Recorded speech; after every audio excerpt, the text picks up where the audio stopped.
আজকে শুক্রবার, আজকে আমাদের লাঞ্চের অত বাহার নেই।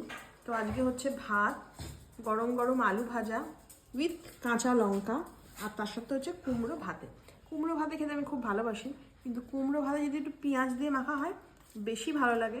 আর একটা টিপস দেবো, যাদের একটুখানি কনস্টিপেশনের প্রবলেম তারা রোজ কুমড়ো ভাতে খাবে, খুব ভালো কাজ দেয়।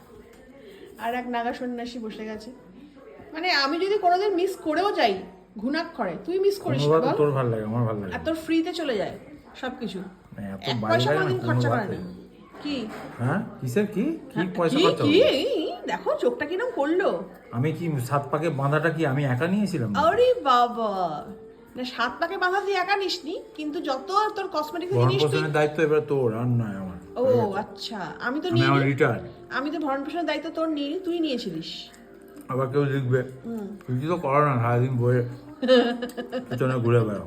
হ্যাঁ। বলে এটাও একটা জব, যে কাজটা করলে শরীরের ক্যালোরি বার্ন আমার হয় সেটা আমার একটা পয়সা জব। যদি এতদিন বউ খেতে পারে, আমার বউয়ের পয়সা আমি খাবো, অসুবিধা কি আছে? অসুবিধা তো আমার বউয়ের যখন নেই তখন তার অন্য লোকে কি করতে হবে? খা, তুই পেট পেট ভরে খা, মন আমাদেরই ভরে তো, খা। পয়সাটা তো আমাদেরই। একদম একদম।